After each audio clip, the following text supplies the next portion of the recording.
Hi everyone. Today I'm going to do chest exercises.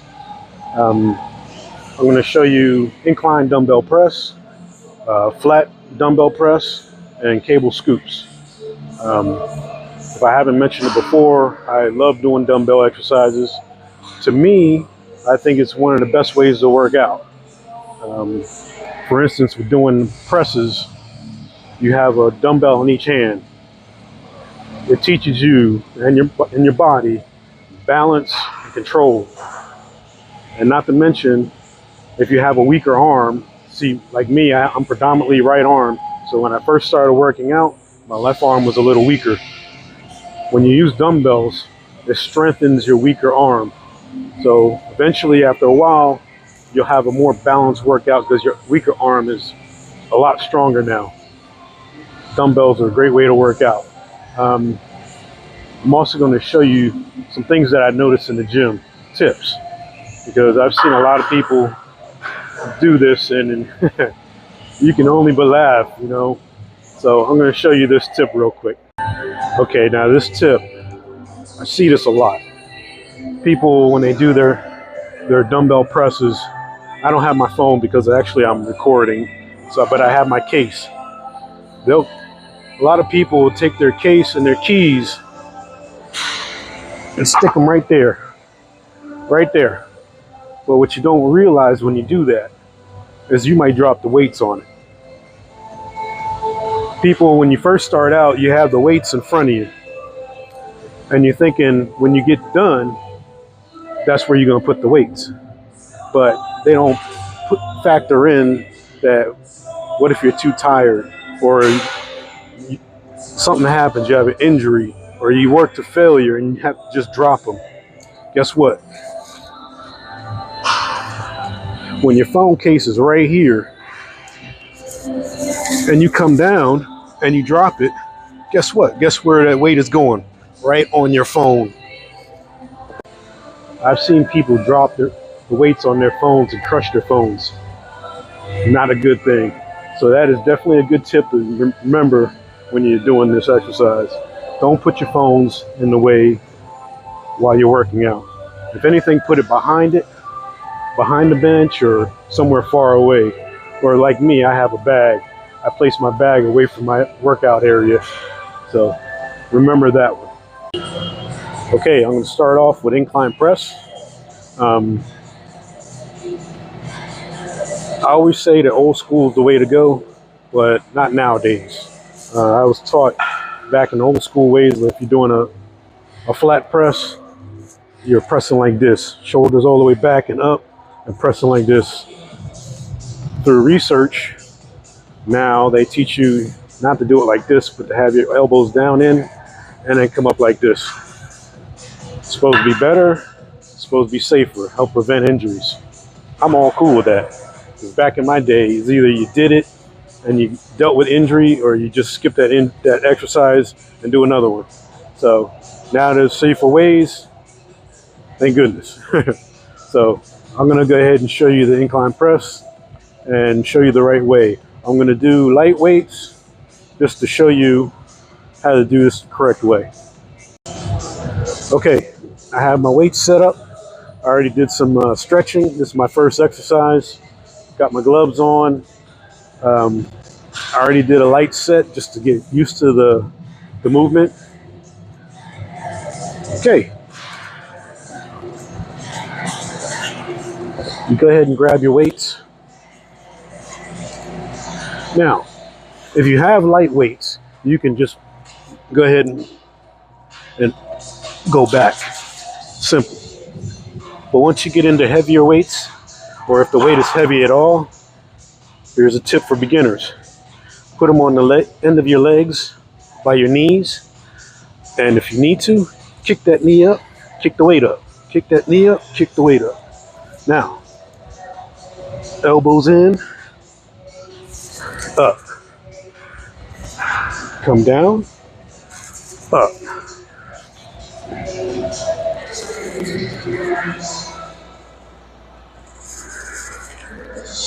Just like this.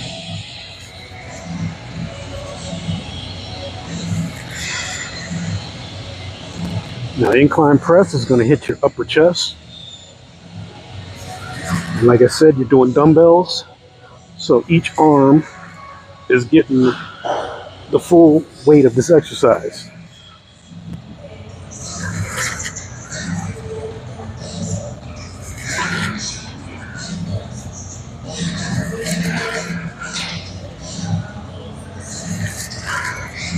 Okay, now when you come down, when you're done, you can just try to lean forward, put them on your knees, and then bring it down.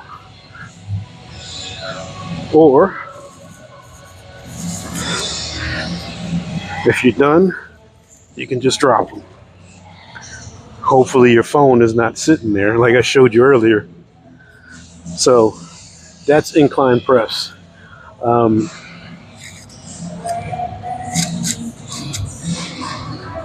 Do at least 4 sets. Do a warm-up set before. Don't count your warm-up set as a set.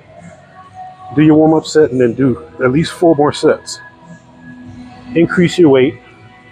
Doesn't matter if it's 5, 10, 15 pounds. Just increase your weight, because you're gonna start off with at least 15 reps. Then when you increase your weight, you're going to go down to 12. You increase your weight, go down to 10. Because with the more weight, it's going to be harder to push and do more reps. So get all your sets in, get all your reps in, make the sets count, make your reps count. If you're working out by yourself, it's a lot harder, because you got to get that weight up and do your reps. So just be careful.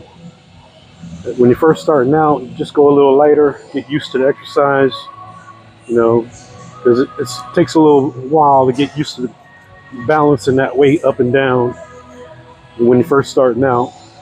Like I said, one arm might be stronger than the other, so just rep it out, get that one arm, the other arm stronger, and get your reps in, get your sets in, and that's definitely a good exercise. I showed before incline press with the barbell, now dumbbell is excellent. Now we're going to go to flat press. Same thing, and I'm going to show you how to get that started too. Okay, now I'm going to show you flat press. Go ahead and get you a warm-up set. Get used to the new movement. Now, the reason I say that, I've been saying that for a while, get used to the new movement, is because I'm older. When you're younger, when you're a tween or in your 20s, you can jump from exercise to exercise and there's no problem. Your body can take it. When you get older, in your 40s and your 50s or whatever, you gotta get your body used to that new movement. Otherwise, you might cause pain or injury. That's why I say do a warm-up set. So, because going from incline press to flat press is a different movement. If you just go ahead and jump on it when you're older and just do it, you might shock your body and actually hurt yourself. But don't get me wrong, when you're younger, you can shock that body and it's no problem, because your younger body can take that. But just that's why I say do a warm-up set for the older people. So go ahead and do this flat press.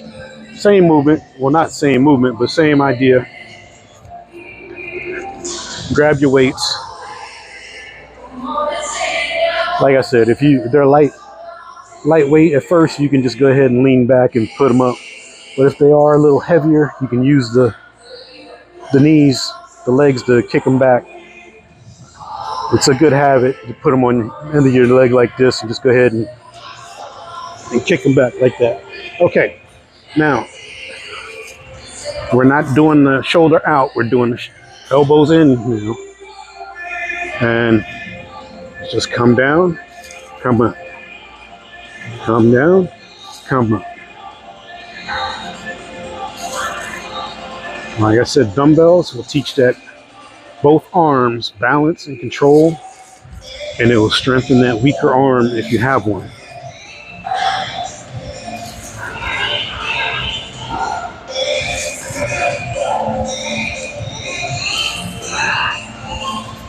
Same concept. When you're done, you can either just drop them,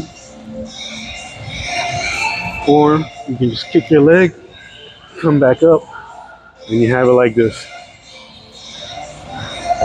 Then you're done.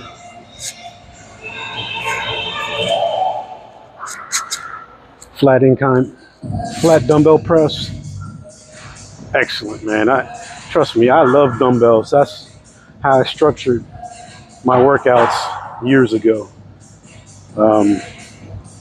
Like I said, it teaches both arms control and balance and strengthens your weaker arm. Excellent way to work out. Dumbbells are the way to go, to be honest, to me. So, yeah, one time I had an injury. I tore a tricep, and it got to a point that one arm, I forgot which side it was, say it was my strong arm, was so weak from that. Say I had these 30-pound weights, and usually my left arm's the weak arm. Now, my left arm was pumping it with no problem, but my right arm was struggling to get it up. I had to use dumbbells to strengthen that arm. So dumbbells are the way to go. But you know, you can still do the barbell press, use machines, use a Smith machine. I'm gonna go over the other stuff too sooner or later, but they're definitely a way to go. So remember, get your four sets in, get a warm-up set in, then 4 sets after that. Increase your weights, get your reps in. Find a weight that's good for you for each set of reps, and make it work, make it count. You gotta work that muscle if you want it to grow. So, on the cable scoops.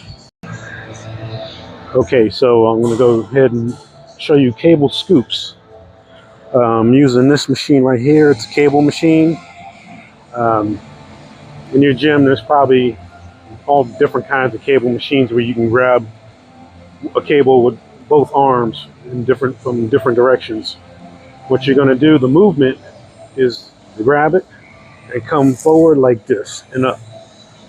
You're not bending your arms and curling it. You're keeping your arms straight and you're coming up. Just like this. Primary muscle is chest.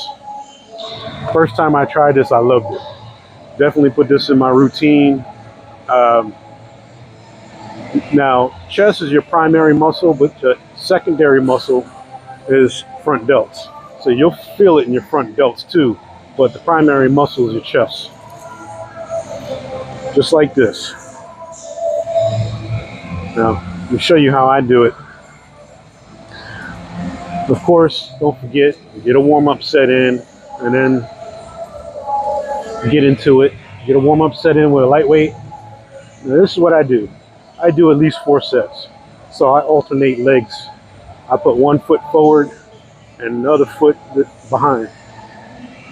And this is how I do it. See how my arms are all the way back? Now, keep my arms straight and bring them up. Straight, bring them up.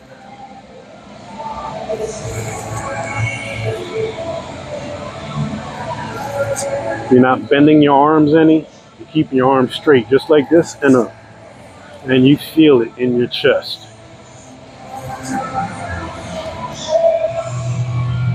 Let your arms come back too. Now, see how my first set I had my left foot forward. This is what I do. The second set I'll have my right foot forward. Just mixing it up. For 4 sets I'm gonna have my left foot forward twice and my right foot forward twice. 4 sets. That's just the way I've done it. I mean, it works for me, so I keep it like that. So, doesn't matter which leg is forward. Just kind of have a balance.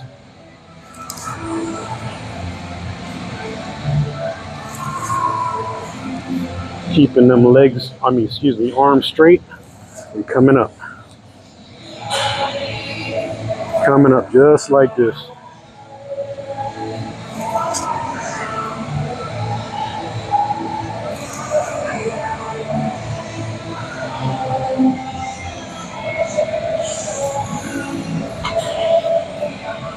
So that was cable scoops. I really like this exercise. I just recently learned this exercise a few years ago. I didn't know about it for years. And first time I tried it, I loved it. First time I tried it, I felt it immediately. And I was like, oh yeah, I like this exercise. Now this exercise is in my routine. That's why I say try all the exercises. I'm going to show you a lot of exercises for every muscle. Try them all. See what works for you. This exercise works great for me. I love it. For somebody else, they might not care for it. That same person might have another exercise they love doing, and I try it and I really don't care for it. Everybody's not built the same. You got to find what works for you. And if you're not sure how it feels or what works for you, just stick to the basics for now. Once you get that muscle growing with the basics, you'll have an idea what to look for. So, but you got to push yourself. You got to get those good reps in, those good sets in. Today I showed you dumbbell incline press, dumbbell flat press, and then cable scoops. All good exercises, trust me. You put the effort in with any exercise. You put the effort in, you will grow. You will see results, but you got to put that effort in. I've seen people do an exercise and say they were supposed to do 12 reps. They got to 8 and stopped. And I'm like, why'd you stop? And that person will say, because it started hurting. And I'm looking at them like, yo, those are the best reps. If you stopped at 8 and it was starting to hurt, those next 4 reps were probably the best reps in that whole set. Those are the best ones when you're pushing yourself and you're not sure that you can make it. Those are the best reps. Push yourself. You got to. You come to the gym, you don't want to half-ass it. You want to see results. If you don't push yourself and you do a half-ass workout, you're going to end up getting discouraged because you're not growing. And you're wondering why you're not growing. That's because you're not pushing yourself. You're doing 8 reps instead of 12. You know what I'm saying? Push yourself. Get those good reps in. If you need the exercise that I showed you, if you need a spotter, don't be afraid to ask somebody. The incline press, the flat press, trust me, if you ask somebody to spot you, they'll spot you. Anybody asks me to spot them, I'm like, sure. When I take a break from my set, I'll help you out. It's common courtesy in the gym. You just got to ask. A lot of people won't. They'll sit there and try to do it themselves, and then they'll fail and look around like, why didn't somebody help me? If I see somebody that's struggling, I will walk up and try to help them. But if you ask me from Jump Street, I will be there for you. Spot me. So don't be afraid to ask somebody. Yeah, don't be afraid. Ask somebody. If they say no, just ask somebody else. But nobody's going to say no. Of course they're going to help you. So that's one way of pushing yourself. With a spotter, you're going to get more reps in. Without a spotter, say you might get 8 and you're wobbling. If you have a spotter, when you get to 8 and you're wobbling, you know what? I can push out 2 more. And with a spotter, you feel more confident doing it. So use a spotter if you can. Ask somebody to spot you. Like I said, these are all great exercises. You just got to put the effort into them. You don't want to half-ass things. Get the most out of your workout, the most out of your time in the gym. I come in the gym for 2 hours. I want to get a good workout in. I want to feel it. When I'm sore the next day, I know I had a good workout. Being sore or hurting is not a bad thing. After a while, you'll learn to embrace it. That way, that's because you know if you're sore the next day, you had a good workout. You know what? If you're sore the next day, that means that workout was great and that muscle is trying to recover. It is rehealing and growing and your muscle's getting bigger. Embrace it. Look forward to that pain, that soreness. That's the way I feel. If you wake up the next day and you don't feel nothing, well, basically you did nothing. You did a half-ass workout and you probably just wasted 2 hours or whatever, how long you were at the gym. Man, feel it. Put that time in, put your all into your workout and get the best results you can. So that being said, that's it for today. Um, Next video, I'll show you more exercises. And until then, take care.